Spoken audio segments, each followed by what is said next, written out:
السلام علیکم ورحمۃ اللہ وبرکاتہ۔ الحمدللہ وکفا وسلام علی عبادہ الذین اصطفیٰ، اما بعد، اعوذ باللہ من الشیطان الرجیم، بسم اللہ الرحمن الرحیم۔ اللہم صلی علی سیدنا و نبینا محمد وعلی آل سیدنا و حبیبنا محمد وبارک وسلم، ولا حول ولا قوۃ الا باللہ العلی العظیم۔ ہم پچھلے 2-3 ایپیسوڈ سے بچوں کی تربیت کے بارے میں بات کر رہے ہیں اور اس کی اہمیت، کیا طریقہ کار ہونا چاہیے، کس طریقے سے ماں جب پریگننٹ ہو، بلکہ اس سے پہلے شادی کا معیار کیا، ہمیں دین ہمارا کیا سکھاتا ہے، اس کے بارے میں ہم نے مختصراً بات کی۔ تو تھوڑا سا ریکیپ یہ ہے کہ ایک بہت بڑی امانت اللہ سبحانہ و تعالیٰ ہم کو اولاد دیتے ہیں۔ اصل میں اللہ نے جو نظام بنایا ہے وہ یہ ہے کہ ایک بچہ ہوتا ہے، وہ بڑا ہوتا ہے، پھر بڑا ہوتا ہے، اس کی شادی ہوتی ہے، اور شادی ہو کے اس کی اولاد ہوتی ہے، اور پھر وہ اولاد بڑی ہوتی ہے، تو جنریشن آفٹر جنریشن یہ سلسلہ چلتا جاتا ہے۔ اور اللہ تعالیٰ نے ہم سب کو بنایا ہے تاکہ ہم اللہ تعالیٰ کو یاد کریں، اللہ تعالیٰ کو یاد رکھیں، اور اللہ تعالیٰ کے خلیفہ بن کے دنیا میں زندگی گزاریں۔ اللہ تعالیٰ نے ہم سب کو کچھ رولز اور رسپانسبلٹیز دی ہیں، ہمارے کچھ فرائض ہیں جو ہم کو ادا کرنے ہیں۔ ہمیں اللہ کی بات دنیا میں پہنچانی ہے، اللہ تعالیٰ نے جو ہمیں احکام دیے ہیں اس کے مطابق ہم کو زندگی گزارنی ہے۔ یہی زندگی کا مقصد ہے، وَمَا خَلَقْتُ الْجِنَّ وَالْإِنسَ إِلَّا لِيَعْبُدُونَ کا یہی مطلب ہے کہ اللہ تعالیٰ فرماتے ہیں کہ میں نے جنوں اور انسانوں کو صرف اس لیے پیدا کیا کہ وہ میری عبادت کریں، یعنی میری اطاعت کریں۔ ایک نظام بنایا اللہ نے دنیا میں، ساری اللہ نے جو مخلوق بنائی ہے اس کا مقصد ہے، اور اسی طریقے سے انسان کا بھی ایک مقصد ہے، اس دنیا کے اندر ایک نظام کو قائم کرنا، چلانا، عدالت کا، انصاف کا، محبت کا، پیار کا، نیکی کا، اچھائی کا، اور جو غلط بات ہو رہی ہے اس کو روکنا، یہ ہم سب کا مقصد ہے۔ تو اس کو سیکھنا، پھر اس کو سکھانا، اولاد اس مقصد کے لیے اللہ تعالیٰ دیتے ہیں کہ اللہ تعالیٰ نے اس دنیا کا نظام چونکہ قیامت تک چلانا ہے تو یہ ایک اللہ کا نظام ہے، لیکن بدقسمتی سے ہم لوگوں نے اپنی زندگی کے مقصد کو بھی بھول گئے، اور اولاد کس لیے ہوتی ہے اس مقصد کو بھی بھول گئے۔ تو ہمیں اس چیز کو ریوائیو کرنا ہے پلیز۔ تو اس لیے میں نے یہ عرض کیا تھا کہ جب نکاح کریں تو یہ سوچ کے نکاح کریں کہ کون لڑکی میرے لیے میری شریک حیات بن سکتی ہے، میری پارٹنر بن سکتی ہے، میری بیٹر ہاف بن سکتی ہے، اس لحاظ سے کہ وہ مجھ کو بھی دین پر چلائے اور خود بھی دین پر چلے، تاکہ دونوں کی جو اولاد ہو وہ بھی اللہ کے دین پر چلے اور اللہ کی بات کو سمجھے اور مانے۔ اور پھر اس کے بعد جب step by step process, pregnancy کیسے گزاری جائے، پھر ڈیلیوری کیسے ہو، پھر ڈیلیوری کے بعد دودھ پلانے کا مرحلہ، ہم نے اس سارے بارے میں بات کی تھی۔ تو آج اس کے اگلی بات جو بات کرنا چاہ رہا ہوں کہ بچوں کو اچھے نام دیے جائیں۔ یہ بہت اہم ہے، ناموں کا اثر ہوتا ہے۔ اگر آپ کسی کو برے ناموں سے پکارتے جائیں، کئی ہوتے ہیں بچوں کو برے ناموں سے پکارتے رہتے ہیں، کوئی جانور کا نام، تم ایسے ہو، تم ایسے ہو، تم ایسے ہو، تم ایسے ہو، مجھے تو شرم بھی آتی ہے کہ الفاظ بھی زبان سے نکالے جائیں، لیکن وہ بچہ، اس کے اندر کانفیڈنس ختم ہو جاتا ہے، وہ اپنے آپ کو وہ سمجھنا شروع ہو جاتا ہے، وہ جس القابات سے آپ اس کو پکار رہے ہیں۔ اسی لیے اللہ سبحانہ و تعالیٰ نے سورۃ الحجرات میں برے القابات سے پکارنے سے بھی منع فرمایا ہے۔ تو اچھے نام، نبی کریم علیہ السلام نے کچھ لوگوں کے نام تبدیل کیے اس کے بعد کہ وہ بڑے ہو چکے تھے۔ جب شریعت آئی، اللہ کے رسول صلی اللہ علیہ وسلم نے کچھ ناموں کو بدل دیا۔ اللہ کے رسول صلی اللہ علیہ وسلم فرمایا کرتے تھے، فرمایا، ابو داؤد کی حدیث ہے کہ تمہیں قیامت کے دن تمہارے ناموں اور تمہارے والد کے ناموں سے پکارا جائے گا، فحسنوا اسماءکم، تو اپنے ناموں کو اچھا بناؤ، اچھے نام دو۔ اور ایک صحیح مسلم کی روایت ہے، نبی کریم علیہ السلام نے فرمایا، احب الاسماء الی اللہ عبداللہ و عبد الرحمن، اللہ کے نزدیک سب سے خوبصورت نام عبداللہ اور عبد الرحمن ہے۔ اصل میں کچھ علماء نے کہا کہ یہاں تک محدود نہیں ہے، کیونکہ عبداللہ، عبد الرحمن، عبد الرحیم، عبد الرزاق وغیرہ، کہ اللہ تعالیٰ کے یا ذاتی نام کے ساتھ عبد کی اضافت لگا کے، یا پھر اللہ تعالیٰ کے صفاتی نام کے ساتھ جوڑ کر، وہ نام اللہ کو سب سے زیادہ پسند ہے۔ کہ عبد کا مطلب بندہ ہے، غلام ہے، کہ میں اللہ کا بندہ ہوں، رحمان کا بندہ ہوں، رحیم کا بندہ ہوں، رزاق کا بندہ ہوں، تو اس سے فرق پڑتا ہے، ان ناموں سے فرق پڑتا ہے۔ اللہ کو کیوں نام یہ زیادہ پسند ہے؟ کیونکہ اس کے اندر عبدیت جھلکتی ہے۔ جب کسی کا نام عبد اور اللہ کا ذاتی نام یا اللہ کا صفاتی نام ہوگا تو اس بندے کے اندر بائی ڈیفالٹ کچھ عبدیت آئے گی۔ جب اس کو پکارا جائے گا عبداللہ عبداللہ عبداللہ عبداللہ عبداللہ، تو اس کے اندر عبدیت آئے گی، اس نام کا اثر ہوگا۔ نبی کریم علیہ السلام نے، جیسے میں نے عرض کیا کہ ناموں کو بدلا، اس کا مقصد یہی تھا کہ لوگ جب ان کو اس نام سے پکاریں گے تو اس کا اثر ہوگا اس شخص کی، اس کی شخصیت کے اندر۔ بدقسمتی تو کچھ لوگ نام رکھتے ہیں جن کا کوئی مطلب ہی نہیں ہوتا۔ کوئی ڈرامہ سیریل چل رہی ہے، کوئی مووی فیمس ہو گئی، مشہور ہو گئی، اس کے اندر کچھ کیریکٹرز کے عجیب عجیب نام تھے، تو لوگوں نے بغیر سوچے سمجھے صرف اس لیے کہ کوئی ڈرامہ سیریل ہٹ ہو گئی یا پھر کوئی مووی ہٹ ہو گئی تو اس کے اندر وہ جو کیریکٹرز کے نام پتہ نہیں کیوں رکھے گئے تھے، ان کیریکٹرز کے نام کیا مقصد تھا اس کے پیچھے، بس لوگ جو ہیں وہ دیکھتے ہیں اور وہ نام چونکہ ان ہو جاتے ہیں تو ناموں کو اپنے بچوں کے نام دے دیتے ہیں۔ یہ تو بہت ظلم ہے بچوں کے اوپر۔ یا پھر اچھا نام، اچھا مطلب ہو، یا کسی ایسی شخصیت کے اوپر ہو جو کہ جس نے کوئی کارنامہ کیا ہو زندگی میں، کوئی نیکی کی ہو زندگی میں، انبیاء علیہ السلام کے نام پہ ہو یا صحابہ کرام رضی اللہ تعالی عنہم اجمعین کے نام پر ہو، اس طریقے سے بچوں کا نام دیا جائے۔ یہ تربیت کا حصہ ہے۔ میں بات اس وقت کروں تربیت کی، کوئی پلیز اس کو انڈر ایسٹیمیٹ بھی نہ کرے، اس کو کوئی اگنور بھی نہ کرے، یہ تربیت کا حصہ ہے۔ جس نیت سے نام دیا جاتا ہے اسے کہتے اسی نیت سے اس نام کا اثر اس بچے پہ آتا ہے۔ کہتے ہیں اسم با مسمہ، کہ جیسا نام ویسی شخصیت۔ پلیز اس کے بارے میں بہت فکر کریں، اپنے بچوں کو اچھا نام دیجئے، اور اس کے بعد بچوں کے ساتھ ایک بانڈنگ کریٹ کیجئے۔ پلیز بچوں کے ساتھ ایک بانڈنگ ہو۔ میں نے پچھلے ایپیسوڈ میں بھی یہ بات کی تھی کہ ماں اپنے بچے کو گلے لگائے۔ اللہ تعالیٰ نے نظام ایسا بنایا، ماں کے سینے میں دودھ جاری کیا تو اس کو بائی ڈیفالٹ ماں اپنے بچے کو سینے سے لگاتی ہے، وہ ایک بانڈنگ کریٹ ہوتی ہے، ایک فزیکل بانڈنگ کریٹ ہوتی ہے، اور اس فزیکل بانڈنگ کے ذریعے ایک اس بچے کی سائیکالوجی پہ اثر پڑتا ہے۔ اور یہ صرف دودھ پلانے تک جاری نہ رہے، بلکہ ماں ویسے بھی بچے کو گلے لگائے، ماں ویسے ہی لگاتی بھی ہے، لیکن اسے پیار سے، اس کو محبت سے اس کو گلے لگائے، اس کو حق کرے، اس کا ہاتھ پکڑے، اس کے ساتھ کھیلے۔ یہ ماں کا کام ہے۔ بچہ ماں کے جسم کا ٹکڑا ہے، اس کے پاس امانت ہے، اس کی ایک ذمہ داری ہے۔ اس امانت کے بارے میں سوال کیا جائے گا، جیسے ہم پہلے بات کر چکے ہیں۔ تو ماں پہلے 2 3 4 سال بچے کو بہت زیادہ اپنے پاس رکھے، اسے حق کرے، اس کا ہاتھ پکڑے، اس کے ساتھ اس کے لیول پہ آئے، اس کے ساتھ کھیلے۔ کئی بچیاں پوچھتی ہیں کہ جی میں جاب کر سکتی ہوں نہیں کر سکتی ہوں، وہ ایک سیپریٹ ڈسکشن ہے۔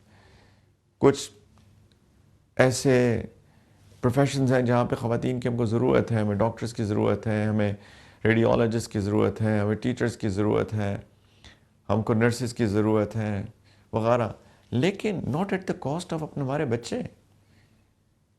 ہم اپنے بچوں کو اگنور کر کے صرف پیسہ کمانے لگ جائیں، یعنی ایک اللہ نے اتنی بڑی امانت ہم کو دی ہے، اتنی بڑی ذمہ داری ہم کو دی ہے، اور ہم اس ذمہ داری سے کو نظر انداز کر کے اس کے ساتھ بانڈنگ نہ کریٹ کریں، اس کے ساتھ کھیلیں نہ، اس کے ساتھ جیلن نہ کریں، اور صرف پیسے کمائیں۔ کچھ لوگوں کی ضرورت ہوتی ہے، کچھ خواتین بیوہ ہو جاتی ہیں، ان کا کوئی کمانے والا نہیں ہوتا، ان کو مجبوری ہو جاتی ہے، لیکن ایک عام حالت میں، ایک نارمل کنڈیشن میں، ایک نارمل سرکمسٹانسز کے اندر تو یہ ماں کی ذمہ داری ہے بچے، اور باپ کی بھی ہے۔ باپ کو بھی چاہیے کہ بچوں کو گلے لگائے، بچوں کو ساتھ کھیلے، بچوں کو گود میں اٹھائے، بچوں کو پیار کرے، بچوں کو کس کرے۔ نبی کریم علیہ السلام کی سنت مبارکہ بھی ہے۔ ایک دفعہ ایک مجلس میں بیٹھے ہوئے تھے اللہ کے رسول صلی اللہ علیہ وسلم، اور سیدنا حسن اور سیدنا حسین رضی اللہ تعالی عنہما دونوں ان کی گود میں تھے، ایک طرف سیدنا حسن، ایک طرف سیدنا حسین، اور نبی کریم صلی اللہ علیہ وسلم کبھی اس کو پیار کرتے تھے، کبھی اس کو پیار کرتے تھے. مجلس کے اندر اللہ کے رسول، دا ہائی اسٹیٹس. آج کے اسٹیٹس سب چھوٹے ہیں. صدر چھوٹا، وزیر اعظم چھوٹا، وزیر چھوٹا، مشیر چھوٹا، باقی جتنے بڑے بڑے عہدے ہیں وہ سب چھوٹے. سی ای او چھوٹا، سی ایف او چھوٹا، تحصیلدار چھوٹا، تھانے دار چھوٹا، ڈی آئی جی چھوٹا، آئی جی چھوٹا. یہ سب چھوٹے ہوتے ہیں. اللہ کا رسول صلی اللہ علیہ وسلم سب سے بڑا عہدہ ہے، پلس اس سوسائٹی کے امیر، ان کے سب سے بڑے شیخ المشائخ، اب یو نیم اٹ. اللہ کے رسول صلی اللہ علیہ وسلم کا وہ رتبہ تھا. میں صرف سمجھانے کے لیے یہ ساری چیزیں کہہ رہا ہوں، کیونکہ آج کل ہر بندہ جس کو تھوڑا سا اسٹیٹس ملتا ہے اس کی وہ اس کا ایٹیچیوڈ ہی بدل جاتا ہے. یہ اللہ کے رسول ہیں صلی اللہ علیہ وسلم. مجلس ہے، ایک طرف اپنے ایک نواسے کو، دوسری گود میں دوسرے نواسے کو، اور اس کو چوم رہے ہیں، اس کو چوم رہے ہیں. ایک عرابی تھے، ایک بدو دیہاتی، ان کو عجیب لگا کیونکہ بڑے ایسے انسان تھے جو ٹف لوگ، اور ان کو لگتا تھا کہ یہ چھوٹے چھوٹے بچے ہیں، ہم ان کو کیوں گلے لگائیں، ان کو کیوں چومیں. وہ بڑے حیران ہوئے کیونکہ انہوں نے ایسی چیز، بچوں کو پیار کرتے ہیں، بچوں کو چومتے ہیں. میرے تو 10 بچے ہیں، میں نے تو ان کو کبھی بھی نہیں چوما. ایک دم سے سیریس ہو گئے. فرمایا من لا یرحم لا یرحم، جو رحم نہیں کرتا اس پر رحم نہیں کیا جاتا. ایک اصول بتا دیا، جو رحم نہیں کرتا اس پر رحم نہیں کیا جاتا. یعنی جو چھوٹوں پر رحم نہ کرے، کمزوروں پر رحم نہ کرے، اس پہ اللہ کی رحمت کے دروازے بند ہو جاتے ہیں. سیریسنس. ایک اور روایت میں اگر اللہ تعالیٰ کسی سے اپنی رحمت اٹھا لے تو میں کیا کر سکتا ہوں؟ میں کیا کروں پھر؟ یہ کوئی اچھی بات تھوڑی ہے کہ تم بچوں کو پیار نہیں کرتے، بچوں کو گلے نہیں لگاتے. تو اللہ کے رسول صلی اللہ علیہ وسلم بچوں کے ساتھ کھیلتے تھے، گود میں اٹھاتے تھے. ایک دفعہ سیدنا حسن حسین رضی اللہ عنہما کو گود میں اٹھایا ہوا تھا اور فرمایا یا اللہ میں ان سے محبت کرتا ہوں، آپ بھی ان سے محبت کیجیے صلی اللہ علیہ وسلم. ایک دفعہ جمعے کا خطبہ دے رہے تھے اللہ کے رسول صلی اللہ علیہ وسلم، خطبہ، اور چونکہ حجرات مبارک قریب تھے، دروازے مسجد میں کچھ کھلتے تھے، تو سیدنا حسن یا حسین میں سے ایک مسجد میں آگے، چھوٹے سے تھے، بالکل نیا نیا چلنا غالباً سیکھا ہوگا، تو مسجد میں تشریف لے آئے. وہ تو چلتے چلتے ایک دم جیسے چھوٹے بچے ہوتے ہیں، پیر تھوڑا سا ڈگمگایا اور گر گئے. چھوٹے بچے گر جاتے ہیں. لیکن جمعے کا خطبہ ہو رہا ہے، اللہ کے رسول صلی اللہ علیہ وسلم جمعے کا خطبہ دے رہے ہیں. جمعے کا خطبہ موقوف کیا، وہیں پہ روک دیا، ممبر سے اترے اور بچے کو گود میں اٹھایا، گود میں اٹھا کر دوبارہ ممبر پر تشریف لے کر آئے. اور پھر فرمایا اللہ نے حق فرمایا ہے کہ انما اموالکم و اولادکم فتنہ، کہ بے شک تمہارے مال اور تمہاری اولاد بہت بڑی آزمائش ہے. کہ مجھ سے رہا نہیں گیا، بچہ گر گیا، میں کیسے اس کو برداشت کرتا کہ میں بچے کو رونے دیتا. خطبے کے دوران تشریف لے کے جا کے بچے کو گود میں اٹھا کے ممبر پر تشریف لے کے آتے ہیں. یہ سنتیں ہیں. یہ جو گود لینا، گود میں اٹھانا، ان کو حق کرنا، ان کو کس کرنا، ان کے ساتھ کھیلنا وغیرہ وغیرہ، یہ ایک بانڈنگ کریٹ کرتی ہے والدین اور بچوں کے درمیان. کتنے والدین ہیں جو بعد میں کہتے ہیں میرا بچہ مجھ سے بات نہیں کرتا، میرے ساتھ ایسا اور میرے ساتھ ویسا. اس میں قصور تو ہمارا بھی ہوتا ہے بہت حد تک، کیونکہ جب بانڈنگ کریٹ کرنے کی عمر تھی اس وقت تو بانڈنگ کریٹ نہیں کی ہم نے. اس وقت ہم بیزی رہے جابز میں، بزنسز میں، پیسے بنانے میں. چلے باپ کو تو ذمہ داری ہے، اللہ نے اس کو ذمہ داری دی ہے، لیکن ماں کیوں چھوڑ دیتی ہے بچوں کو؟ How come? یہ تو اتنی بڑی ذمہ داری اللہ نے دی ہے ماں کو. تو پلیز اس کے آف کورس ایک تو ذمہ داری ہے، ایک بانڈنگ کریٹ ہوتی ہے، پلس بچوں کو ایک ایموشنل تربیت ہو رہی ہوتی ہے، ان کی ایموشنز ڈیولپ ہو رہے ہوتے ہیں. ان کو یہ جو ٹچ ہے، ماں باپ کی ٹچ، بڑوں کی ٹچ، فیل، کس، محبت، ہگ، پیار، یہ ان کو ایک ایموشنلی ٹرین کر رہی ہوتی ہے. ایسے بچے جو بچپن میں کچھ چائلڈ ابیوز سے گزرے ہوں ورسز ایک بچہ جس کا بچپن اس طرح محبت پیار میں گزرا ہو، دونوں کی پرسنالٹیز میں زمین اور آسمان کا فرق ہوتا ہے.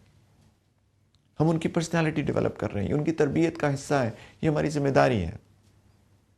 پلیز اس کے بارے میں سوچئے، فکر کیجئے. انشاءاللہ بات جاری رہے گی. ایک چھوٹی سی بریک لیتے ہیں، انشاءاللہ آپ کے سوالوں کے ساتھ حاضر ہوتے ہیں. السلام علیکم ورحمۃ اللہ وبرکاتہ. Welcome back. بریک کے بعد آپ کے سوالوں کے ساتھ حاضر ہیں. ایک سوال ہے کہ کیا قریبی رشتہ سکتی ہے کہ نہیں دی جا سکتی. صرف 4 لوگ ایسے ہیں جن کو زکوٰۃ نہیں دی جا سکتی. انفیکٹ اگر میں اس کو کیٹیگرائز کر دوں تو 3 کیٹیگریز ہیں. ایک پیرنٹس، والدین، ایک اولاد، اور تیسرا اسپاؤس، شوہر یا بیوی. تو والدین، اولاد اور اسپاؤس، شوہر یا بیوی، ان کو زکوٰۃ نہیں دی جا سکتی. باقی ہر رشتہ دار کو اگر وہ جو کرائٹیریا ہے زکوٰۃ کے ریسیپینٹ کا اس پہ پورا اترتا ہے تو اس کو زکوٰۃ دی جا سکتی ہے. بہن کو، بھائی کو، چچا کو، خالہ کو، ماموں کو، بھانجے کو، بھتیجے کو، وغیرہ وغیرہ، سب کو زکوٰۃ دی جا سکتی ہے.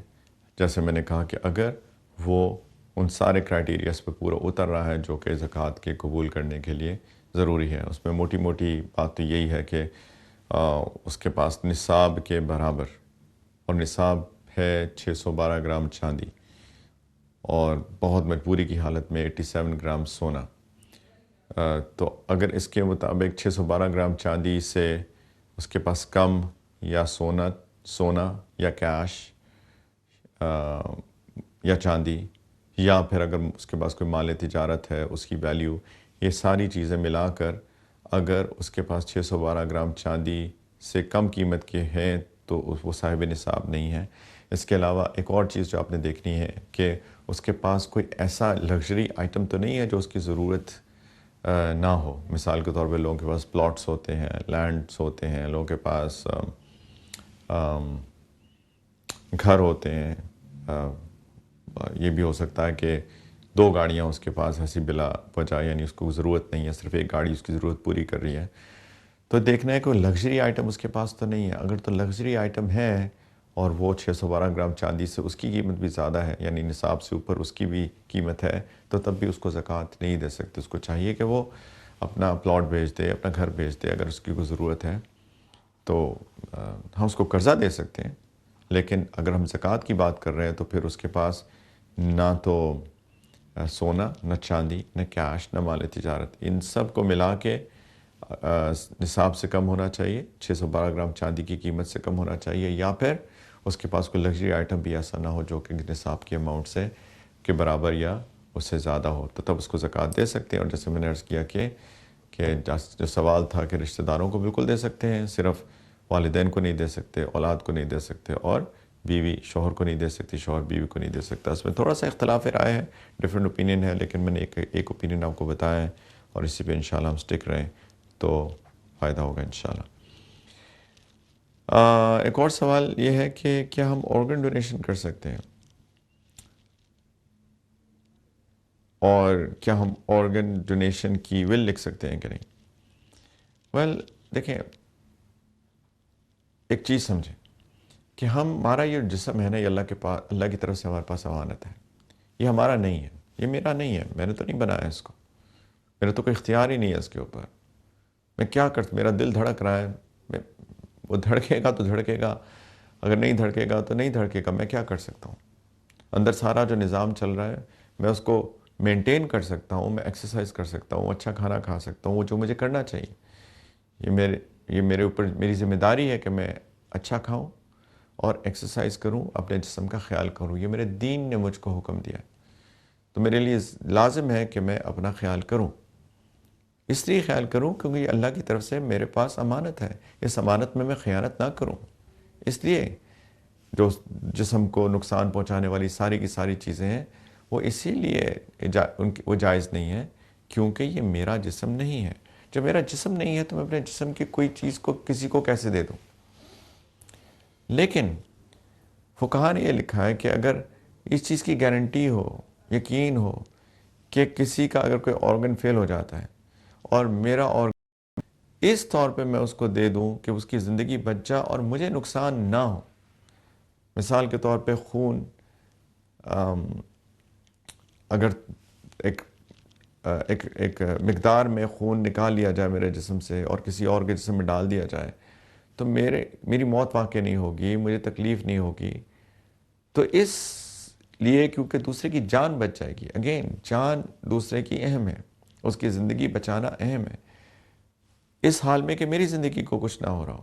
تو اس صورت میں انہوں نے اس چیز کی اجازت دی ہے فقہا نے اجتہاد کے ذریعے کہ تب آپ اپنا خون اس کو دے سکتے ہیں. اسی طریقے سے انسان کے پاس فار ایگزامپل 2 گردے ہیں، 2 کڈنیز ہیں، اور اللہ کی شان یہ ہے کہ ایک کڈنی جو ہے اس پہ جسم چل سکتا ہے، ایک سورٹ آف سٹینڈ بائی ہوتی ہے، کام تو دونوں کرتی ہیں، لیکن ایک اگر نہ ہو تو دوسرے پہ بھی جسم کا گزارا ہو سکتا ہے. تو اگر کسی کی کڈنیز دونوں فیل ہو گئیں اس اعتبار سے کہ وہ ڈائلسس پہ آ گیا اور اس کو ہر دوسرے تیسرے دن ڈائلسس کرانا پڑ رہا ہے، سارے خون کو فلٹر کر کے، جو کڈنیز کام کرتی ہیں، اللہ تعالیٰ نے کتنا زبردست فیکٹری ہم کو دی ہوئی ہے خون کو فلٹر کرنے کے لیے، تو وہ بیچارے کہ دونوں کڈنیز فیل ہو گئی ہیں اور ڈائلسس پہلی بات تو بہت مشکل ہے، ایکسپینسو ہے. تو اگر ڈاکٹرز کہیں کہ اگر آپ کی کڈنی اس کے ساتھ میچ کر جائے گی اور اگر آپ کڈنی اس کو دے دیں تو اس کی زندگی انشاءاللہ تعالیٰ بچ جائے گی، پرولونگ ہو جائے گی، اور آپ کی جسم کو خطرہ نہیں ہو، یہ اہم ہے، آپ کے جسم کو خطرہ نہ ہو، تو اسی طرح فقہا نے کڈنی کو ڈونیٹ کرنے کی کسی کو، تاکہ اس کی زندگی بچ جائے اس حال میں کہ میری زندگی کو کوئی فرق نہ پڑے، تو اس کی بھی اجازت دی ہے. لیکن اگر کوئی ایسی چیز ہو کہ میں اگر کسی کو دے دوں تو میری زندگی خطرے میں پڑ جائے تو اس کی اجازت نہیں ہے. یہ امانت ہے، اللہ تعالیٰ نے مجھ کو دی ہے. لائک وائز جس دن میرا انتقال ہو جائے گا، جس دن یہ روح میرے جسم سے نکل جائے گی، وہ اس دن یہ جسم پر جو میرا وقتی اختیار کنٹرول ہے وہ بھی ختم ہو جائے گا. اس کے بعد تو یہ میرا جسم نہیں ہے، یہ تو میری روح کی سواری ہے. اللہ تعالیٰ کی طرف سے روح اس جسم کے اندر آئی ہے اور یہ جسم مجھ کو ادھر ادھر لے کے جاتا ہے. اصل میں اصل انسان تو اس کی روح ہے جو کہیں اور تھی، عالم ارواح میں تھی، پھر اس عالم دنیا میں آ گئی، پھر عالم برزخ میں چلی جائے گی، پھر عالم آخرت. یہ دنیا، اس عالم دنیا کے اندر یہ جسم اس کی سواری ہے. تو اسی لیے میں نے کہا یہ وقتی اختیار ہے، لیکن ہے اللہ کی امانت. جس دن یہ روح اس جسم سے نکل گئی تو یہ جسم میرا نہیں رہا. یہ ایسے ہی جیسے آپ ایک گاڑی رینٹ کرتے ہیں، کہیں جائیں، کسی دوسرے ملک جائیں تو لوگ گاڑیاں رینٹل پہ لیتے ہیں، گاڑی رینٹ کرتے ہیں. جب تک آپ کے پاس گاڑی ہے آپ اس کو چلائیں، آپ اس کو جہاں مرضی لے کر جائیں، وقتی طور پہ آپ کی ہے، لیکن پھر بھی اس کا خیال کرنا ہے. اگر آپ کہیں ایکسیڈنٹ کر دیں گے کہ اس کو مار دیں گے، اسکریچز آئے گی، تو رینٹل کمپنی آپ سے اس کو چارج کرے گی کیونکہ وہ آپ کی نہیں ہے. جس دن آپ نے گاڑی واپس کی اس دن کے بعد آپ اس کو کچھ بھی آپ چلا بھی نہیں سکتے اس کو. بالکل یہی معاملہ ہے اس جسم کے ساتھ، یہ رینٹ پہ ملی ہوئی ہے ہم کو، اس کا خیال کرنا لازم ہے. اور دوسرا، جس دن ہم نے یہ رینٹل چھوڑ دیا، جس دن ہم نے یہ گاڑی واپس کر دی، اللہ کو واپس کر دی، اور روح اگلے سفر پر چلی گئی، تو یہ اس جسم کو میں کچھ بھی نہیں کر سکتا. میں رینٹل گاڑی جب واپس کروں یہ تو نہیں کہہ سکتا کہ ہاں اس کو یہ کر لو اور اس کو وہ کر لو.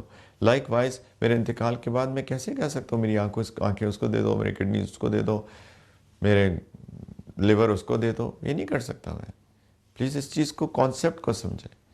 زندگی میں کر سکتے ہیں، موت کے بعد نہیں کر سکتے. اور زندگی میں بھی اس وقت کر سکتے ہیں جب کسی کی جان کو خطرہ ہے، یعنی اس کی جان چلی جائے گی، لیکن تب بھی اس وقت کر سکتے ہیں جبکہ میری زندگی کو خطرہ نہ ہو. اور آخری بات، ہم اپنے آرگنز بیچ نہیں سکتے ہیں. یہ صرف ایکسٹریم سرکمسٹانسز کے اندر کسی کی جان بچانے کے لیے اس کو ہم نے ہبہ کر دیا، اس کو گفٹ کر دیا. کسی رشتہ دار، قریبی رشتہ دار کو تکلیف ہے یا کسی کو بھی، اس کو میں نے گفٹ کر دیا، اس کو ہم بیچ نہیں سکتے ہیں. تو یہ پلیز ان اصولوں کے ساتھ آرگن ٹرانسپلانٹ یا آرگن ڈونیشن ہو سکتی ہے، ادروائز نہیں ہو سکتی. لیکن اس کو سمجھنے کے لیے پورے اصول کو سمجھنا ضروری ہے کہ یہ جسم میرے لیے کیا ہے۔ اللہ کرے کہ ہم کو سمجھ میں آئے، ہمیں دین کی پوری بات سمجھ میں آئے، پورے کانسیپٹ سمجھ میں آئے۔ ہر چیز کے اندر حکمت ہوتی ہے، ہر چیز کی ایک ریزن ہوتی ہے، اس ریزننگ کو، اس کانسیپٹ کو سمجھنا لازم ہے۔ انشاءاللہ اگلے ہفتے تک کے لیے اجازت چاہتے ہیں آپ سے۔ اپنے سوالات ای میل کر سکتے ہیں deenفطرت@arYdigital.tv پر۔ دعا میں یاد رکھیے گا۔ وآخر دعوانا ان الحمدللہ رب العالمین۔ السلام علیکم ورحمۃ اللہ وبرکاتہ۔